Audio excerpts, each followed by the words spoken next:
हद तक कम हुआ है इन 10-11 सालों में। और कैसे कम हुआ है? पिछले 1 साल के भीतर मॉब लिंचिंग की कितनी घटनाएं हुई हैं, इसके पहले की आप घटनाओं की तुलना करेंगे तो। और जो सबसे बारीक बात जो मैं कह रहा था कि कम हुआ है, कैसे जहर कम हुआ है, अब मॉब लिंचिंग की घटनाओं में जो सामान्य लोग हैं, खास करके जिनके बारे में कहा जाता है कि दलित और पिछड़ा, जिनका इस्तेमाल किया जा रहा है सांप्रदायिक दंगों में, उनकी संख्या बेहद कम हुई है।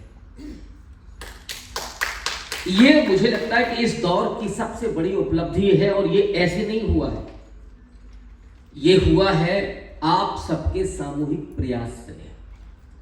चाहे वो यूट्यूबर्स हों, चाहे वो जमीन पर काम करने वाले लोग हों, या लगातार समाज के बीच में जाकर के बात करने वाले लोग हों, लिखने वाले लोग हों, बुद्धिजीवी हों, प्रोफेसर्स हों, उन सबके सामूहिक प्रयास से ये मैं समझता हूं कि इस समय की एक बड़ी उपलब्धि है कि जब दलितों और पिछड़ों को ये जो दुरुपयोग करते थे उसमें अब ये नाकाम साबित हो रहे हैं।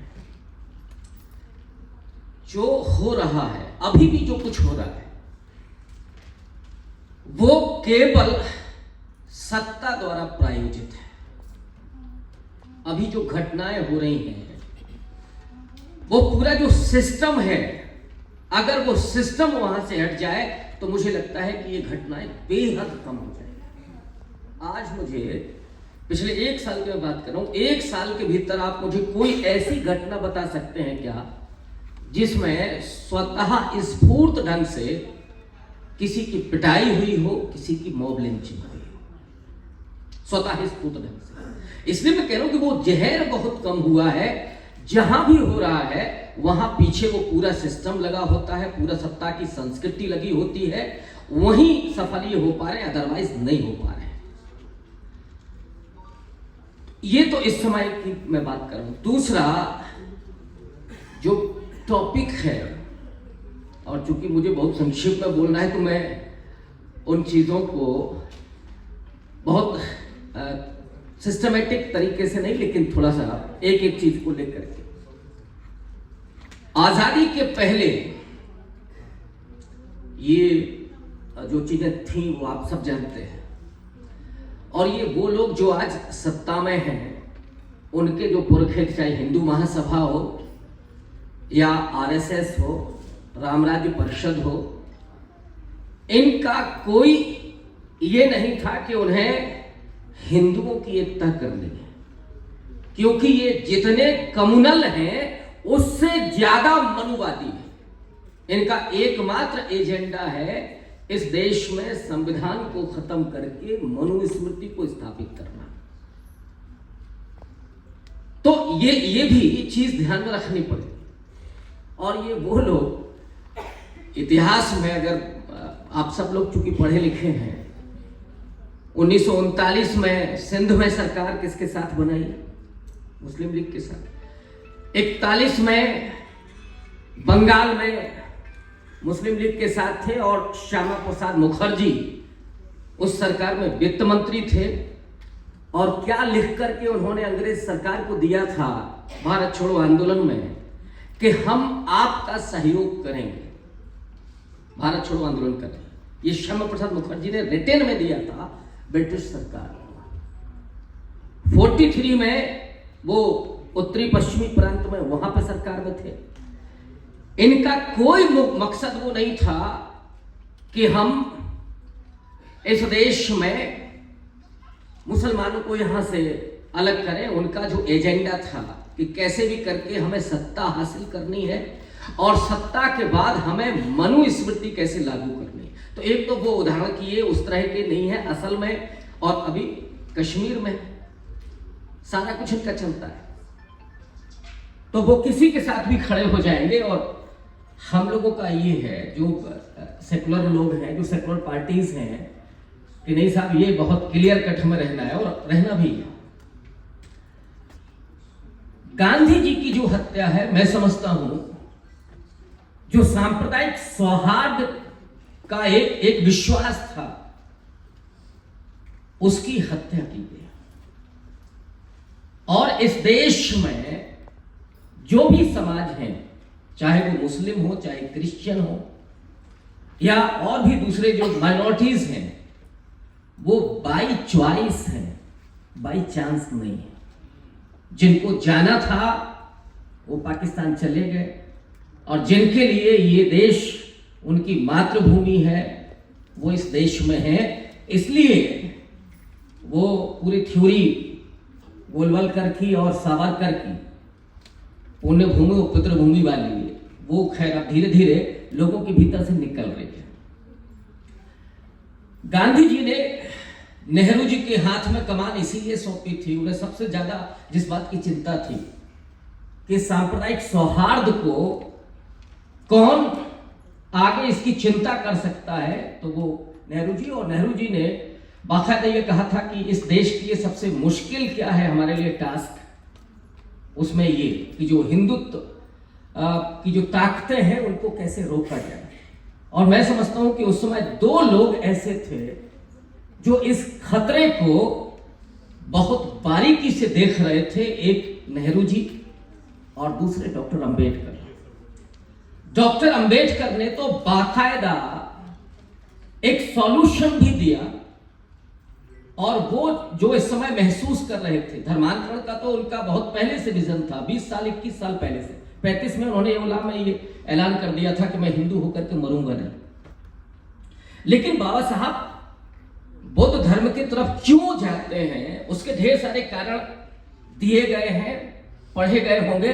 लेकिन मैं समझता हूं कि जो सबसे बड़ा कारण बाबा साहब को लग रहा था, जो उन्होंने लिखा बौद्ध धर्म और हिंदुत्व के बीच के संघर्ष के बारे में, क्रांति प्रतिक्रांति का इतिहास जो उन्होंने लिखा, कि हिंदुत्व और बौद्ध धर्म के एक संघर्ष का इतिहास है। बाबा साहब इस बात को महसूस कर रहे थे कि ये जो सपोले हैं ये आगे चल करके बड़े विषधारी बनेंगे, और इसलिए इनके सामने अगर कोई मजबूती के साथ खड़ा होगा तो वो बुद्धिज्म होगा। और आज अंबेडकरवाद सबसे ताकत के साथ उस हिंदुत्व का मुकाबला कर रहा है। और पिछले 10 साल के भीतर, लेकिन उसकी जो प्रतिक्रांति चल रही है, आप पिछले 10 साल में देखिए सबसे बड़ी ताकत क्या थी, सोशल मीडिया, जिसे दलितों ने, अंबेडकरवादियों ने सबसे ज्यादा अपने लिए इस्तेमाल किया। लेकिन पिछले 2 साल में अगर आप देखें, उस क्रांति को खत्म करने के लिए बाबाओं को उतारा गया मैदान में, क्योंकि ये मुकाबला नहीं कर पा रहे थे। तो उन बाबाओं को उतार दिया गया जो प्रवचन कर रहे हैं, और बाकी और जो कर रहे हैं वो सब आपको मालूम है कि लिव इन में रहने वाले कुत्ते बिल्ली होते हैं। और ये जो भाषा है ये बहुत पुरानी भाषा है।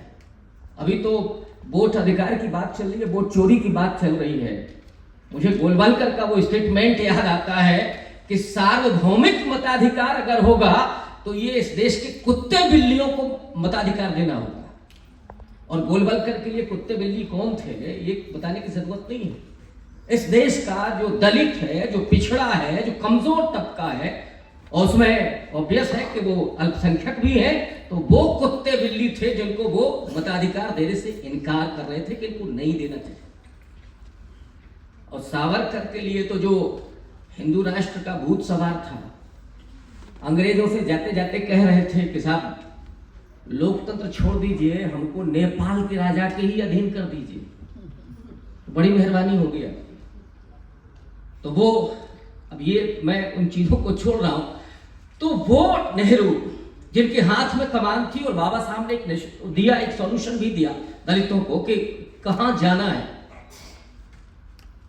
नेहरू जी तो एक पुलिस वाले की बंदूक उठा करके भी कहते हैं कि अगर तुमने हमला किया, जो यहां चल रहा था दिल्ली में उस दौर में, कि अगर तुमने हमला किया तो मैं गोली मार दूंगा।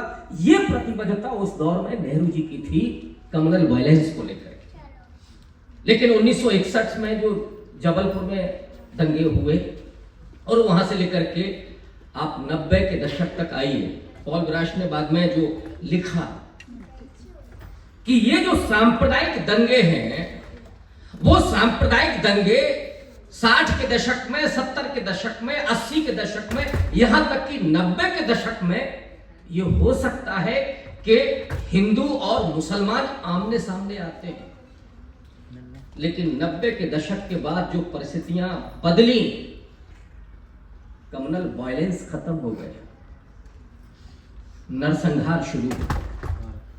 पॉल ब्राश जिस बात को लिखते हैं कि इस देश में जो सांप्रदायिक दंगे हुए हैं, वो सांप्रदायिक दंगे स्वतः ही स्फूर्त नहीं है, बाकायदा बहुत संगठित रूप से सुनियोजित तरीके से किए गए, और इसमें प्रशासन, पुलिस, राजनेता, सत्ताधारी नेता इसमें शामिल रहे हैं। और ये जो सच है, उस सच को हमें स्वीकार करना पड़ेगा।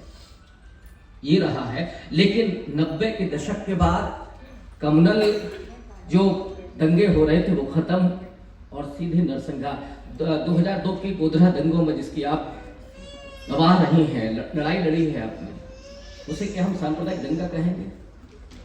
वो सीधे तौर पर नरसंहार था, और वो नरसंहार भयावह जिसमें एक दर्जी मुस्लिम के बेटियों के साथ उसके सामने बलात्कार किया गया, उसके घर को जलाया गया, और जलाने के लिए वो गैस का सिलेंडर किसने उपलब्ध कराया था? बगल में जो पड़ोस में जो घर था उसकी औरतों ने। और उस बेटी के लिए वो दर्जी जो कहता है, उसने पूछा उस बेटी से कि बेटी, हमने तुम्हारे बचपन से लेकर के शादी का जोड़ा भी सिला, हमने तुम्हारा क्या बिगाड़ा है जो तुम आज सिलेंडर लेकर के हमारे घर में आग लगाने के लिए? और मुझे लगता है कि इस दशक में ये जो सांप्रदायिकता है इतनी भयावह हो जाती है। पहले हम लोग ये मानते थे कि महिलाएं इसमें शामिल नहीं होती, महिलाएं बुनियादी रूप से हिंसक नहीं होती, मूल रूप से हिंसक नहीं होती, महिलाओं में एक बहनापा होता है, आज भी है। लेकिन वहां से जो महिलाओं के भीतर सांप्रदायिकता पैदा की गई, और अभी दिल्ली के दंगों तक में हमने देखा कि कैसे महिलाएं ये कह रही थी अपने पुरुषों को कि वो बलात्कार करें दूसरी धर्म की महिलाओं के साथ। और बिल्किस बानो के केस में हमने देखा कि जिनके पतियों ने बलात्कार किए थे, जब वो जेल से जाते हैं अपने घर, तो उनकी पत्नियां उनकी आरती उतारती हैं और उनको मिठाई खिलाती हैं। ये हमारा देश वहां तक पहुंच गया था। अब वो दंगे क्यों हो रहे हैं, मैं अभी का बताता हूं। लखनऊ में कोई भी घटना हुई, मैं एक घटना का बस साक्षी हूं इसलिए उसी का जिक्र करूंगा। दरअसल ये जो पूरी मनुवादी मानसिकता है, वो खास करके मुसलमानों को नए दलित बनाना चाहते हैं। दलित वहां से जो निकल रहा है या जो पिछड़ा निकल रहा है, तो अब इनको एक नया समाज चाहिए दलितों जैसा, जिसके साथ ये बहिष्कार कर सके, जो इनके घरों में झाड़ू पोंछा करें, रिक्शे चलाएं। और एक घटना थोड़ी सी झड़प हुई लखनऊ में, और पुलिस वालों ने तमाम मुस्लिम नौजवानों को उठा करके थाने में बिठा दिया, मारा पीटा भी। ऐसे नौजवान जो कहीं बाहर थे, कोई कॉलेज गया था, कोई कहीं और था, और उन्होंने 150 लोगों को उठा करके और उस बाड़े में बंद किया, ठुकाई की, और सीधी एक डिमांड के पैसा लेकर के आओ, 50,000 लाओ, 1 लाख लाओ। अब जो कह रहा है कि साहब मैं तो रिक्शा चलाता हूं या मैं ऑटो चलाता हूं, मैं 1 लाख रुपए कहां से ले आऊंगा? दरोगा का सीधा कहना था कि घर बेच करके लाओ। उसी में जिसने मुझे बताया ये, उसने कहा कि साहब ये तो जब इसका घर बिक जाएगा तो ये क्या करेगा? उसने कहा कि ये गाली दे करके कि हमारे घर में पोंछा कौन लगाएगा, हमारे यहाँ मजदूरी कौन करेगा, रिक्शा कौन चलाएगा? अगर ये घर बनाए रखेंगे तो फिर ये उस तरह के नहीं होंगे। तो आर्थिक रूप से खत्म करने के लिए, और दंगे कहां पे ज्यादातर होते हैं, कौन दुकानें टारगेट की जाती हैं? तो आर्थिक रूप से पंगु बनाने के लिए, गरीब बनाने के लिए, उनको मजदूर ही नहीं, उनको नौकर बनाने के लिए, उनको नया दलित बनाने के लिए, उनको ये सांप्रदायिक दंगों के जरिए खत्म करना चाहते हैं। ये पूरी साजिश है। इसलिए मैंने कहा कि इनके असल में जो एजेंडा है वो वही मनुवादी और हिंदू राष्ट्र का एजेंडा है, ये वहां पर लेकर के आना चाहते हैं। बातें तो मुझे लगता है कि थोड़ी और ज़्यादा है, लेकिन समय कम है। मैं यहीं पर अपनी बात को ख़त्म करता हूं, और अगर डिस्कशन होगा तो उस पर हम लोग कुछ और बात कर लेंगे। आपने वक्त दिया, PSU का शुक्रिया, अशोक भारती जी का बहुत धन्यवाद, और सबसे ज़्यादा खुशी इस बात की बहुत सारे विद्वानों को यहाँ सुनने का मौका हमें भी मिल रहा है, और अभी अगले सत्र में भी